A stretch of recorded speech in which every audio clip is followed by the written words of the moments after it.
This is the After Party, live with Kim McAllister. Pick a couch, grab a drink, and settle into the conversation.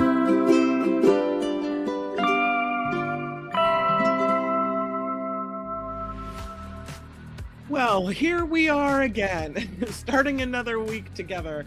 It is the After Party Live on a Hide in Your Cave Monday. Thank you for being here, and thank you for your patience. I have a little tip, a little trick, a little something.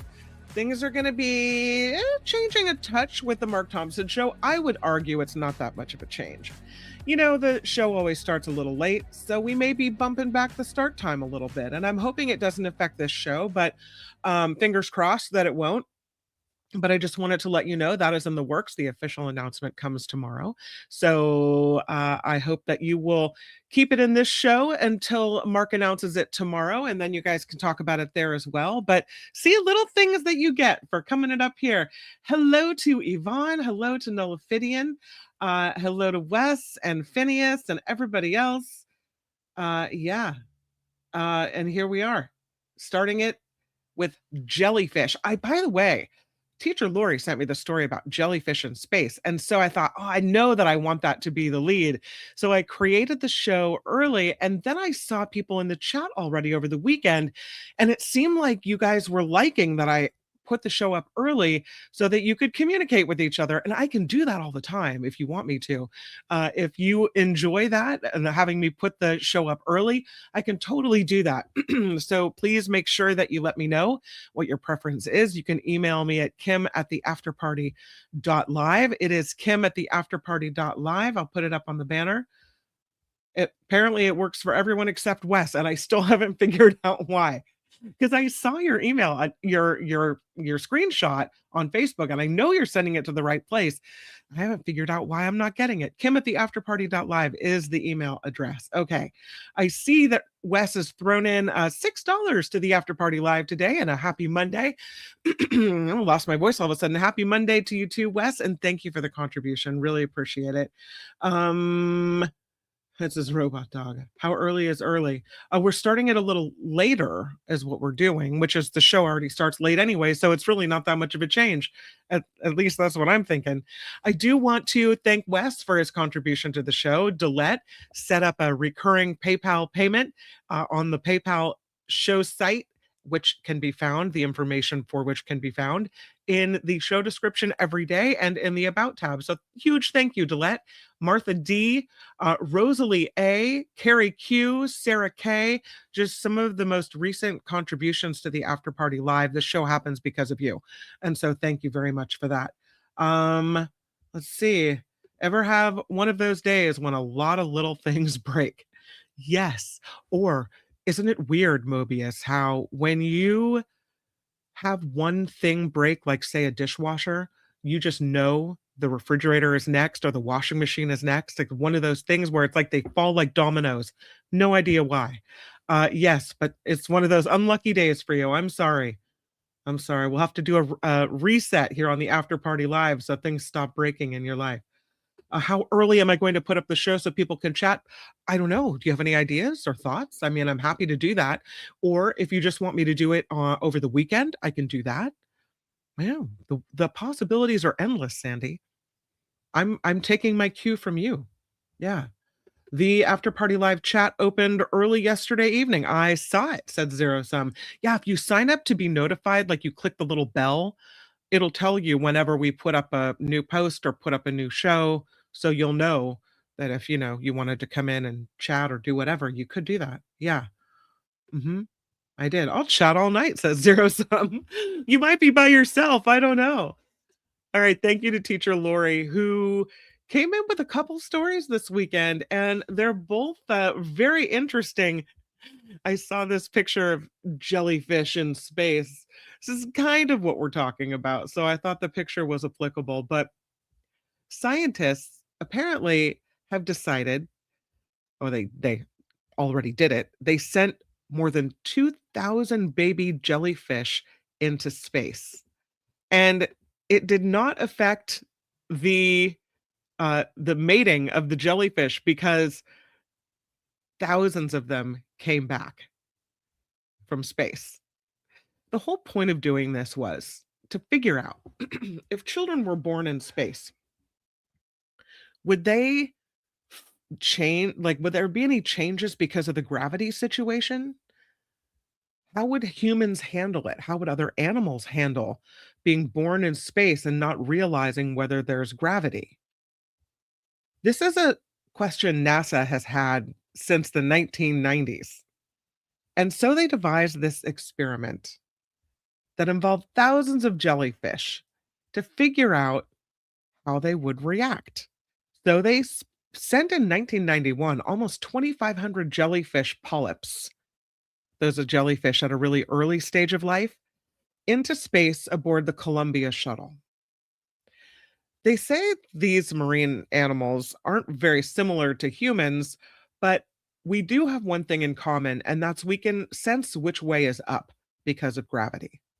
So when a jellyfish polyp grows into its Medusa phase, that's the phase that we most recognize jellyfish at, where, they look like normal jellyfish, right?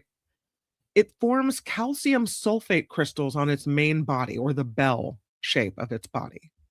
And the crystals are surrounded by a cell pocket coated in specialized hairs.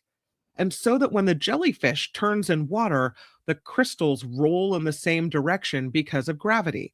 And the hairs sense this and they send signals to neurons. And that is the system by which jellyfish can tell whether they're swimming up or whether they are swimming down.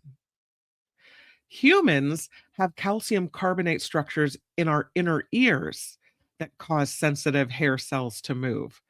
And it allows our brains to register gravity. Did you know that?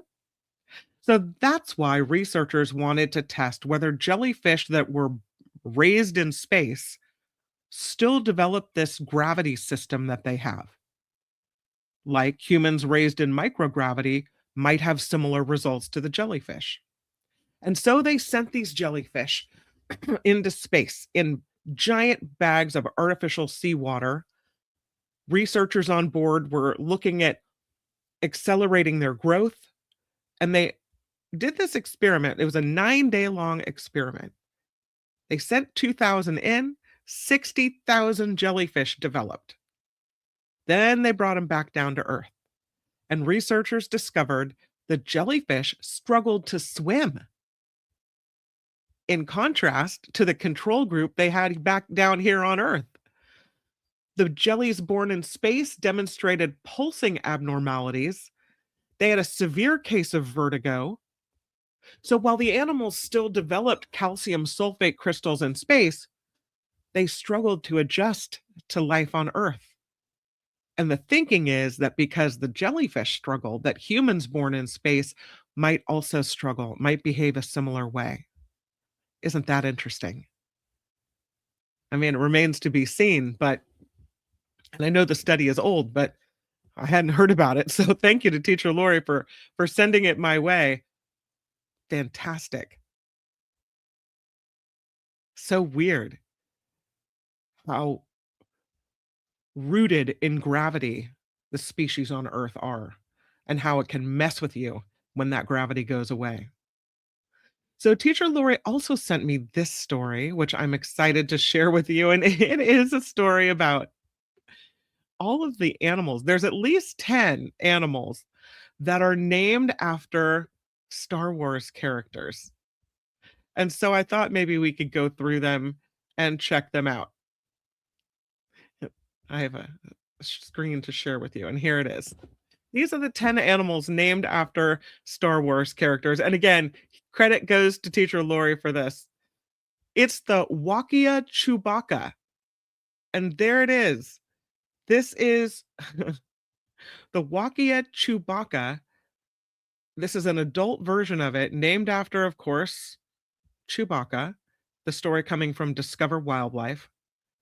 And it looks like these moths are found in Mexico.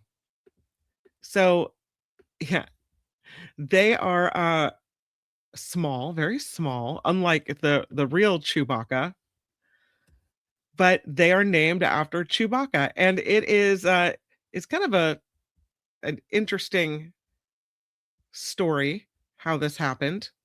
They are a dull gray-brown color. They say they have some resemblance to their namesake. The hair on the wings is why they were named after Chewbacca, which I think is kind of cool. See if I try to make this creature a little bigger so you can see it. There it is. There's you can see the hair on the wings like that. Yeah, there it is. The paper describing the species Chewbacca is named after the large hairy Wookiee character in the Star Wars movie series, and they say it reminded them of Chewbacca. So there you go. Also, there's another one, Urboxia chewy as well. One of 4 species named after Chewbacca. It's a bug from Brazil, and they named the bug this because of its huge size and robustness compared to other species in that phylum, in that genre. Here's a Skywalker species. Here you go. There, of course, Luke Skywalker, and the species named after Luke Skywalker, a Skywalker gibbon. Here he is. There he is, Skywalker gibbon. See if I can. He's cute. It is a primate, obviously, critically endangered.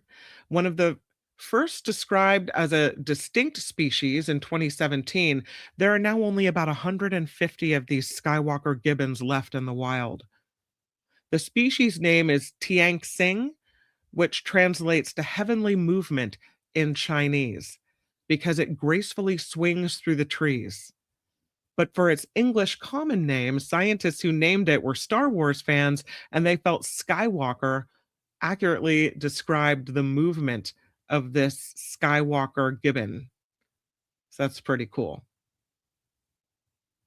Another one, and this is named after, is it Queen Amidala? I think that's the character is Queen Amidala. Here she is, Queen Amidala. You may remember her. And here's the creature named after Queen Amidala. Look at that weird horn on its head. There it is. This creature is called the Xenocaryx amidalae. Because of its unusual horn, they named it after Queen Amidala. They say even when Latin names are given after celebrities or fictional characters, there's still a descriptive reason as to why. And that is the case for this species of extinct horned ruminant named after Queen and Senator Padme Amidala. They did that because of the striking resemblance of the occipital appendage that this animal has to one of the hairstyles of Queen Amidala in the Phantom Menace movie. And of course, Princess Leia has her own as well. There she is in the middle. Oops.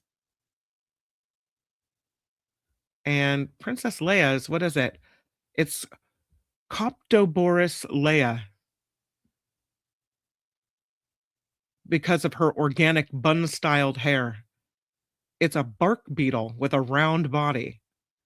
There's also one named after Han Solo. He's got a bug named after him. Let me show you the bug. Kind of a drawing of a bug. There it is. Han Solo Trilobite is the name of it. It is a trilobite named after Han Solo. The largest, also said to be in reference to Han Chinese. It's the largest ethnic group in China where this fossil was found, and Solo because it's the only known member of that genus, but the author later admitted that his friends dared him to name a species after a Star Wars character, so he named it the Han Solo trilobite. And there you go. Here's another one. I don't know why it's so embarrassing or you have to be dared to do it. I mean, it's okay. There's no shame in being a Star Wars fan, right? Come on. This is Alec Guinness, who played Obi-Wan Kenobi. And there is an ant with the name of this Jedi Master. It is the Tetramorium Jedi. And here is the, I hate to show you pictures of bugs up close, but here it is. Oops, sorry. Here's the Jedi ant. Ew. Yeah. It's a pavement ant species named after Jedi Master Obi-Wan Kenobi. So there you go. There he is. And how about the Stormtropis? The Stormtropis. I feel like I'm spending too much time on this, but that's okay. There's the Stormtropis. Not my favorite.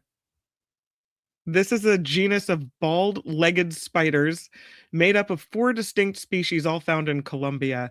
The authors chose the name due to the spiders' behavior and ability to blend in with their surroundings. They say the stormtroopers are the soldiers of the main ground force in the Galactic Empire, and the soldiers are all very similar to each other with some capacity for camouflage, but with unskillful movements like this group of spiders. They say too, have refrained from making the species name Star Wars themed, but this spider named after stormtroopers. Here's another one named after a Star Wars character, and you can kind of see why in this particular case, right? Here is the Pecoltia gridoi.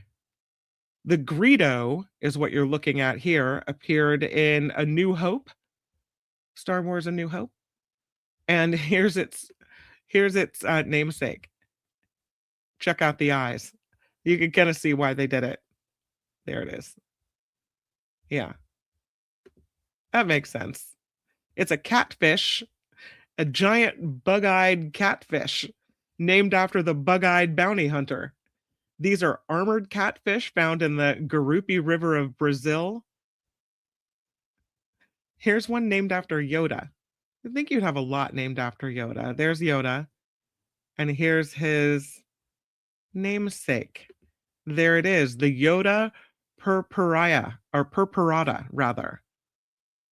It's a southern purple Enteripnust. He actually has 4. This is an acorn worm, kind of an alien-looking thing. That is the only species in the Yoda genus, and it was given the name because of its large lateral lips on the side of its head, which reminded the scientists of the Jedi Master's distinctive pointed ears. And so there it is, the Yoda purpurata. And those are some of the creatures named after the Star Wars creatures. Thank you, Teacher Lori, for the story. I appreciate it. Here's one about the craziest things. Oops, sorry. The craziest things left behind at TSA. Unclaimed luggage items of 2025. The top 10 include a robot, a giant robot. Somebody left behind a bionic knee. Somebody left behind a meteorite. Those are expensive, aren't they? Somebody left behind an entire beekeeping suit. This new report, unclaimed baggage report, is the 3rd annual report. So the top 10 finds: the robot, the bionic knee, a 10-karat gold diamond grill for the teeth. It was a customized set of diamond-studded grills made from 10-karat gold. A meteorite, a small fragment of an iron meteorite that fell to Earth in 1576, identified and preserved as a collectible specimen. A pair of fire poi used for fire dancing and flow arts, made with weighted handles and chain-linked wicks. They're designed to be lit and spun for choreographed movement.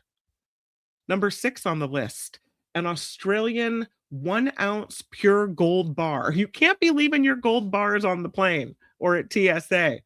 A 99.99% pure gold bar produced by the Perth Mint in Australia.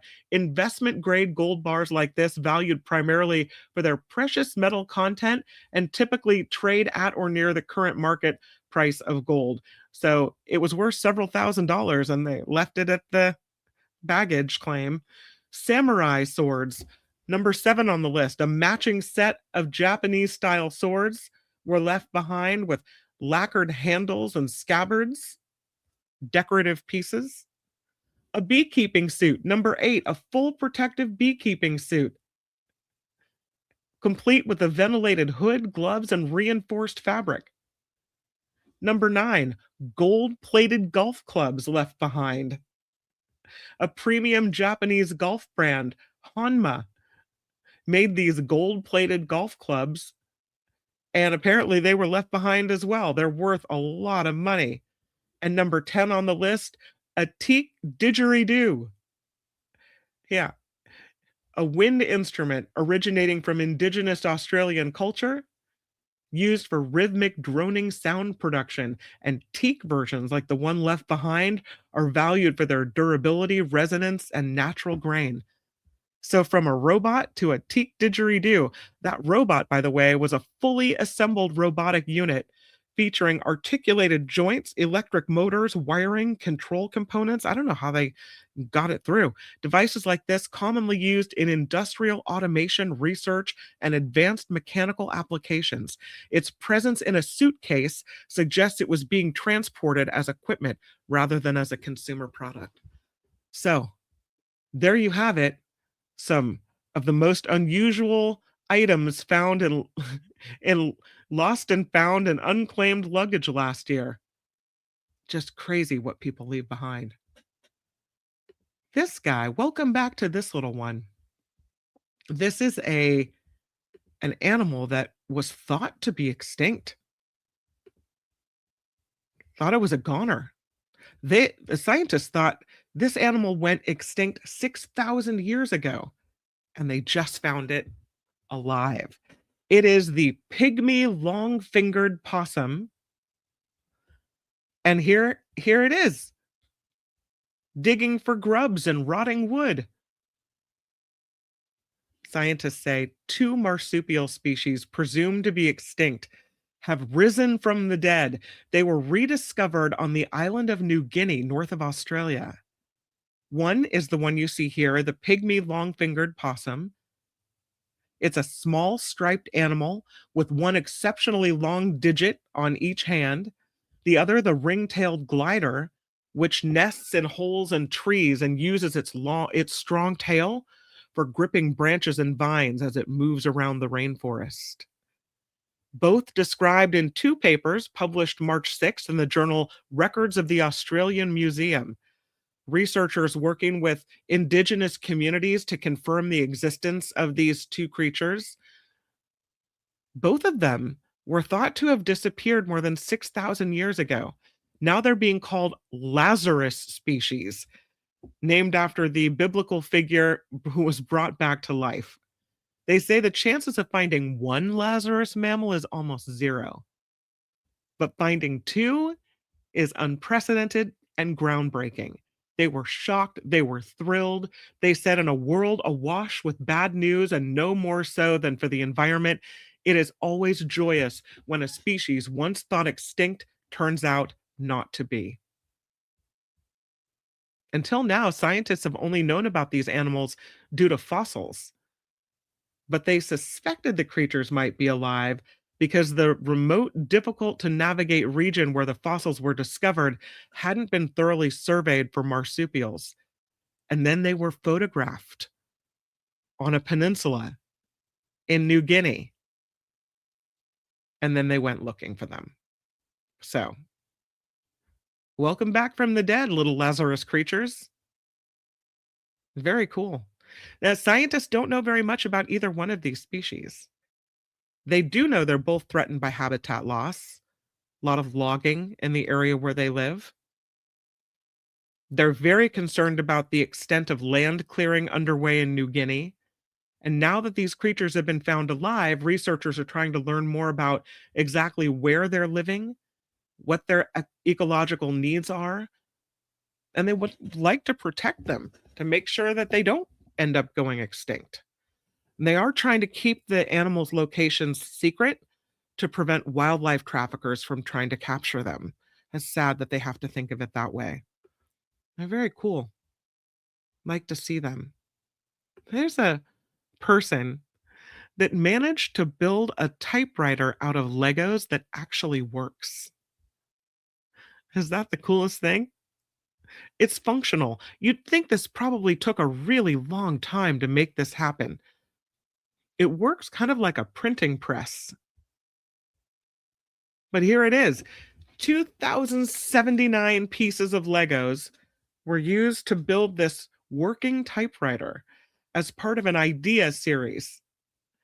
They have a fully functional mechanical keyboard. It's a little clunky. That's okay. Uh, it can't actually put ink to paper when you do it on the keyboard. So they had to set up a different printing option. The Legoist, you could say the Legoist, the Lego hobbyist, uh, created this functional typewriter that pressed tiny little Lego letters onto a sheet of paper, also built from strips of Lego tiles.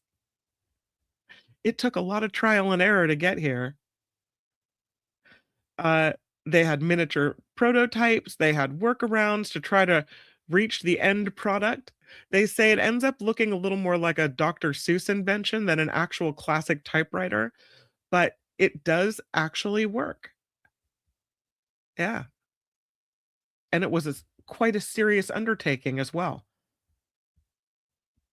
Did you hear about the Brady Bunch house?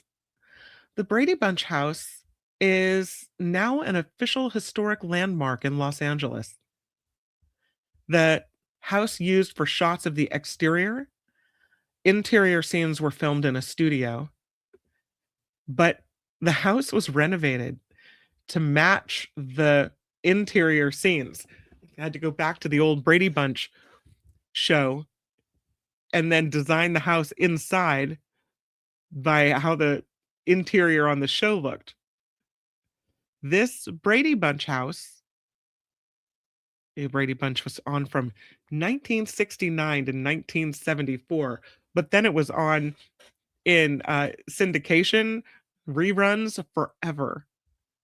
March 4th, the Los Angeles City Council voted unanimously to add the Brady Bunch house to the city's list of historic cultural monuments, allowing Angelenos to preserve the cultural significance of the entertainment classic and revisit the iconic aesthetic of the 1970s California living. Okay. It's on Dilling Street in Studio City. Designed the house by Harry M. Londelius. It was built in 1959. And then 10 years later, Brady Bunch premiered. And I think still to this day, there are tour buses that roll up. And this house is on, celebrity tours, iconic house tours. But one of the reasons they decided to designate it an official landmark is because it is the physical representation of this TV shows. The pilot of Brady Bunch showed a different house as the Brady Bunch exterior. But beginning with the second episode, this house on Dilling Street served as the family's residence. The interior had no resemblance to the Brady Bunch set until 2018, when HGTV bought the house for $3.5 million and did a massive renovation. They did a 4-part miniseries called A Very Brady Renovation. And they had the Brady cast members came back to demolish the home's interior. The Scott brothers, Property Brothers, were in on this as well. And then by the end of the show, the inside and the outside both matched what was on the TV show. HGTV took a loss. They sold the house in 2023 for $3.2 million to the Los Angeles Times, Jack Fleming, uh, Tina Trahan, and her husband Chris Elbrecht, apparently the former CEO of HBO. They paid 3.2 million for it, and they got it with all the furnishings and with everything. They said they wanted it for its cultural significance, even though it wasn't exactly livable. None of the appliances work. The range doesn't work. The stove doesn't work. The oven doesn't work. Nothing is functioning. Everything is all decorative. But then they bought it and they opened it up for a limited number of tours. $275. You could tour the house.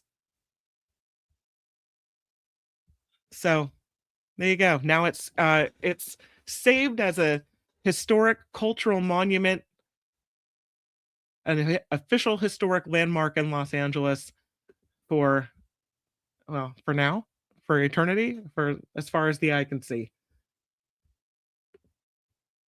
Look at this. Somebody bought a silver Olympic medal.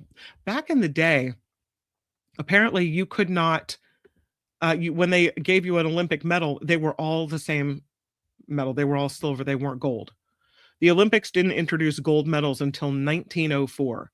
So this medal is a rare silver medal from the first modern Olympic Games in 1896, and it just sold at auction.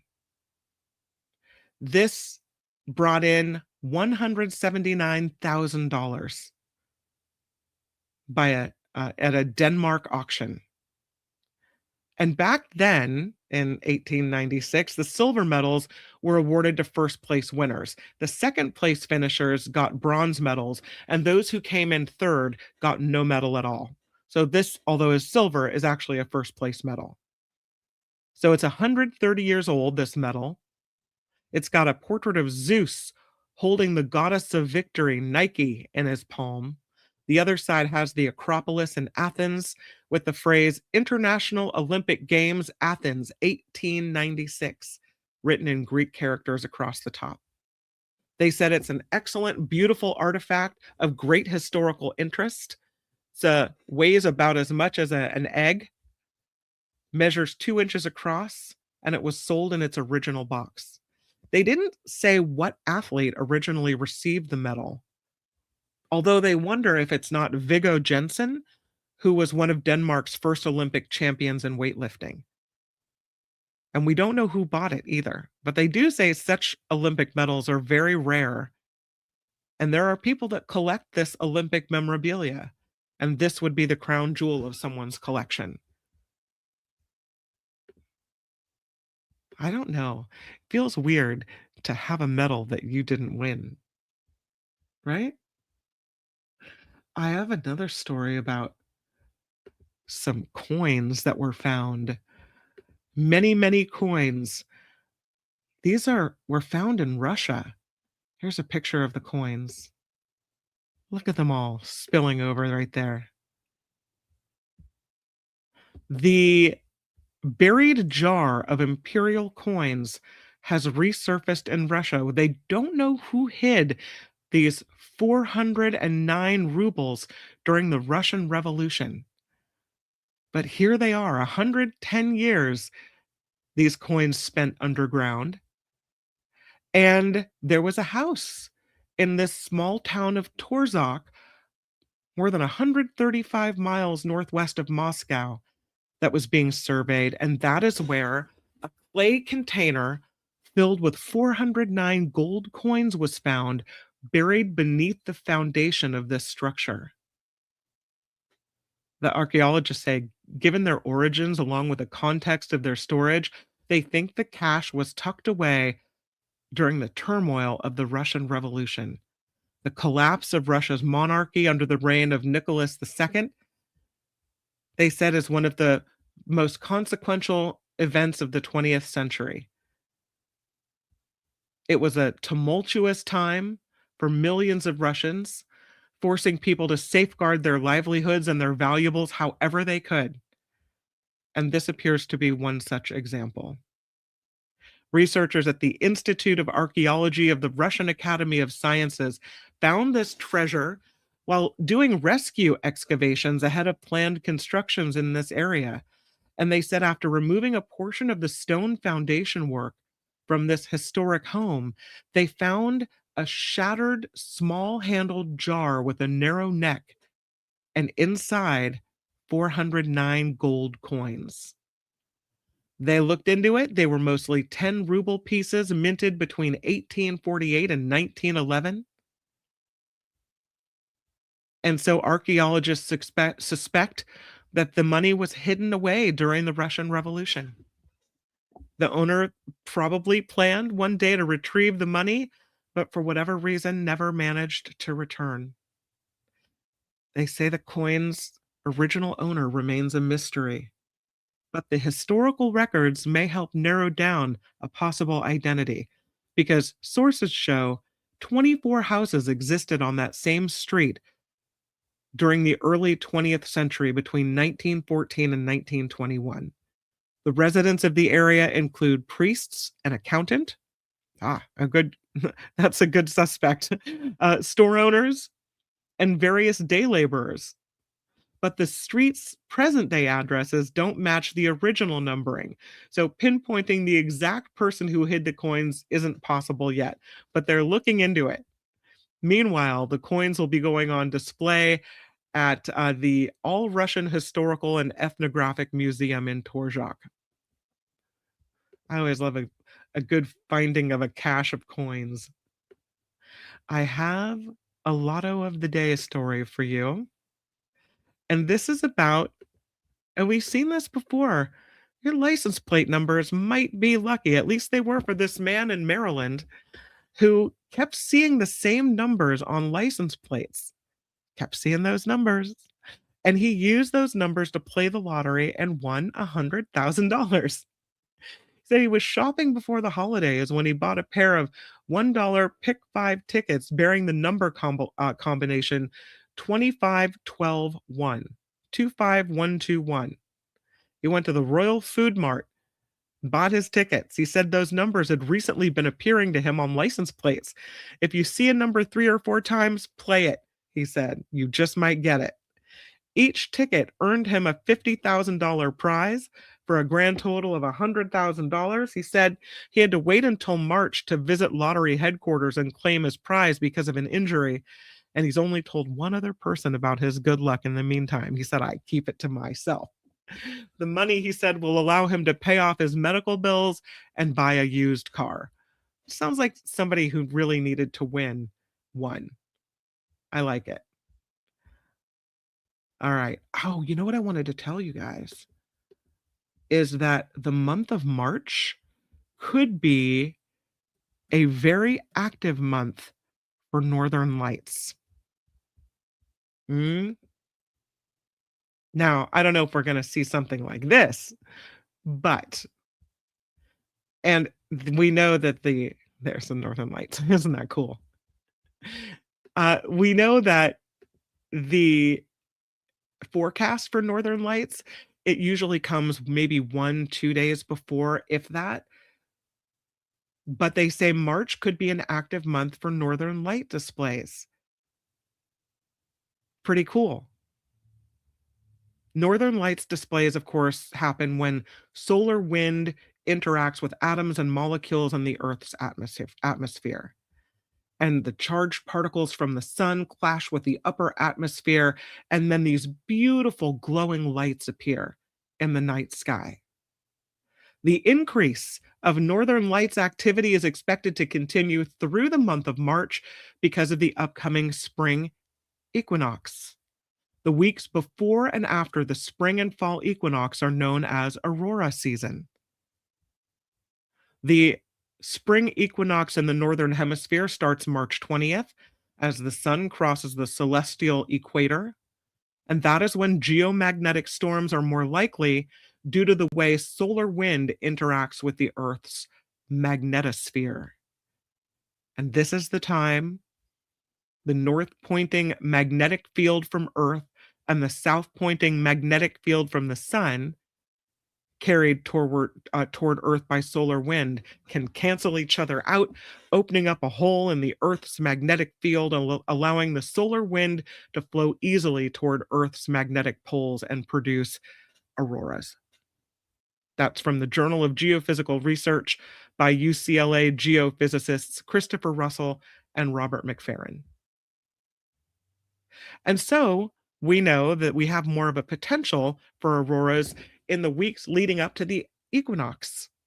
So we have to pay close attention. I will be paying close attention to the forecast so I can let you know if we might be able to see some northern lights. They had one possibility. They put out a potential for a G1 geomagnetic storm on Friday, but then they canceled it. So we'll see. Who knows? It is time for Hide in Your Cave Monday, and we are going to Vietnam. There's some beautiful caves in Vietnam. This one is called Hong En. Hong En. It is a huge walk-in cave used as a camping base for expeditions with a huge dramatic entrance. You can see here a sandy floor and a seasonal river inside the cave as well. Reachable with a very long walk and very popular for day trips and overnight camping as well.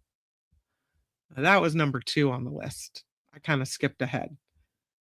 Here's number 1 on the list. Look at those colors.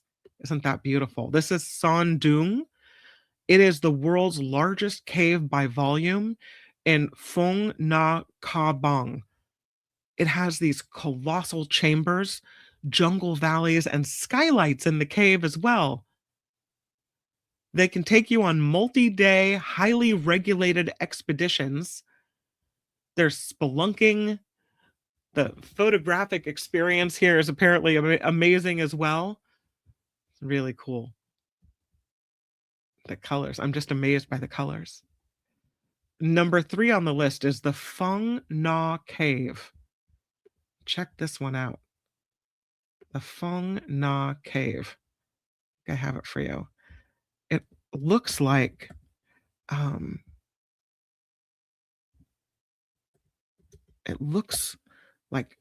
magic. I think I can find it. Nope, not popping up for me all of a sudden. Oh man, well, I'll tell you about it anyway. The Phong Na Cave, it's an iconic river cave in Phong Na Ke Bang National Park. It has boat passages and stalactites and large caverns and easy boat access. It makes it one of the region's most visited and most photogenic caves as well. And it sure is something special. It's one of these caves I think I could hide away in with absolutely no problem. Let's see if I can't get this picture up. Okay, now all of them are coming up at once. Here's the Phong Na Cave. Can you imagine taking a boat in there, checking out that cave? I don't know. The ceilings look awfully low. I'm not sure. Yeah. Sure is pretty though. The next one on the list is called the Thien Quang or Lace Cave. Also beautiful, but in a whole different way. The Thien Duong, the Thien. I want to make sure I'm getting the right cave because a lot of them have similar names. I want to make sure I get the right one. This is the Lace Cave.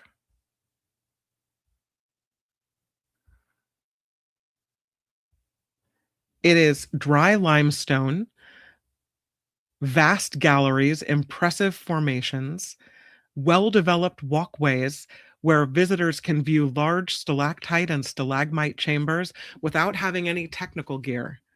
The Thien Duong Lace Cave. This next one, it's very clear why they named it what they named it, because it's hard to even see in the picture at all. It is the Hong Toi, also known as the Dark Cave. And you can see why it's called the Dark Cave. It is there's a river and there's mud There's zip lining and swimming and mud bathing. It's accessible by boat and a short walk, and it's for active travelers and families. The Hang Toy Dark Cave. I'm going to go out on a limb and say you're going to need a flashlight for this one. I don't know. This next one is called the Hong Sung Sot, also called the Surprising Cave in English.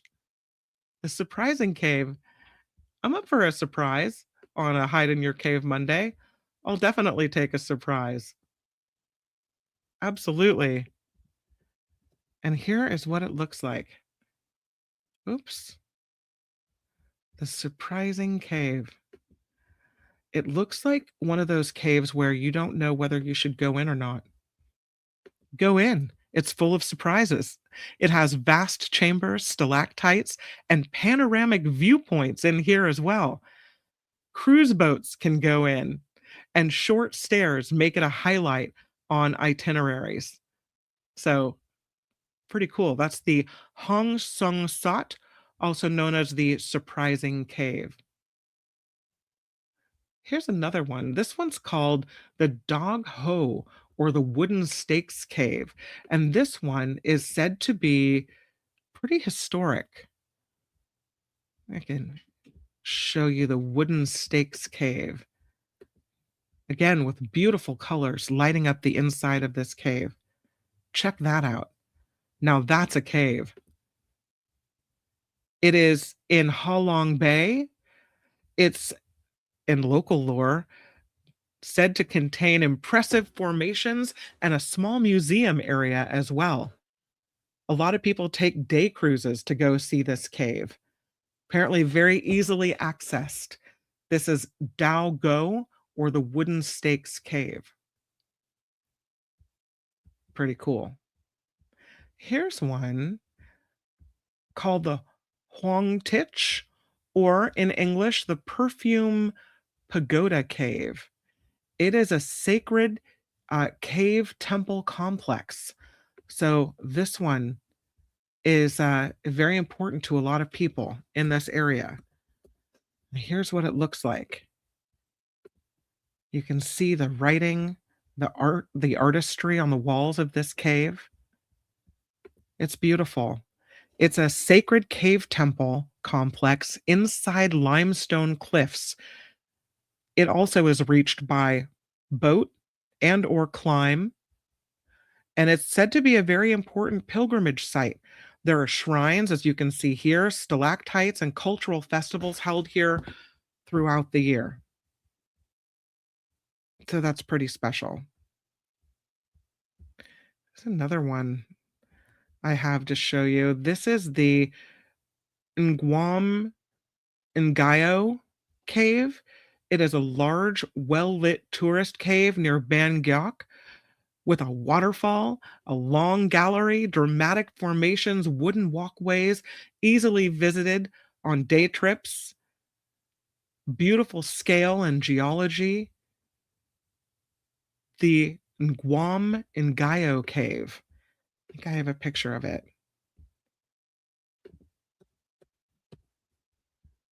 Nguam Ngayo cave. Here it is. It's very similar looking to the one of the other ones, but that's what. Oh, I think that is actually is the same picture. Yeah. So, some beautiful caves in Vietnam, and apparently very accessible on day trips. I'll go through them again. Here is this one, the Phong Na. Here's this one, the Thien Kung. Here's the Dark Cave. This one, we have a discrepancy over which one it is. Here's the Wooden Stakes Cave and the Perfume Pagoda Cave. Are you seeing any you'd want to hide out in? Because there it is. That is Hide in Your Cave Monday. We did it again. Here it is. Once again, I want to thank everyone for contributing to the After Party Live, including Wes in Florida, who slapped down 6. Huge thank you, Wes. Couldn't do the show without you. Really, really appreciate your contributions. Very, very generous. So thank you so much for that. Thank you to everyone who contributes via PayPal as well. And the PayPal information is in everyday's show description and in the About tab. Most recent contributors to the After Party Live PayPal include Delette, Martha, Rosalie, Carrie, and Sarah. Much appreciated. And again, thank you to Teacher Lori for sending in a couple of really great stories. Thank you for that. You can always reach me at kim@theafterparty.live. Again, kim@theafterparty.live. I love to hear from you. So email away, send me whatever you got. Ideas, comments, what have you. And if you want me to put the show page up so the chat can start earlier, I'm happy to do that as well. You just let me know. Well, until we meet again, I hope you make it the very best rest of your Monday. Tomorrow, I'll meet you back at 11 a.m. ish for the Mark Thompson Show, and it is a David K. Johnston day, so that's going to be wonderful. All right, until we meet again, bye, everybody.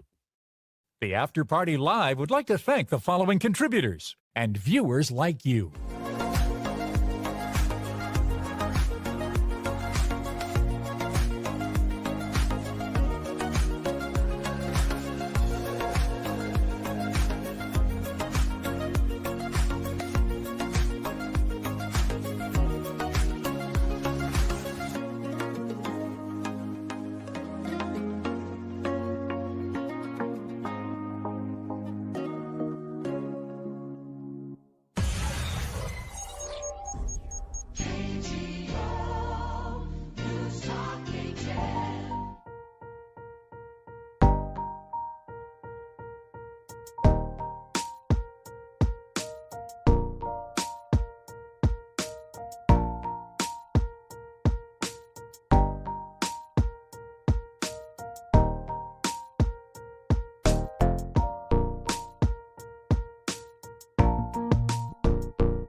Thank you, Judy, who's a better YouTuber than I. Please click the thumbs up and like and subscribe it. Thank you. Thanks, Judy.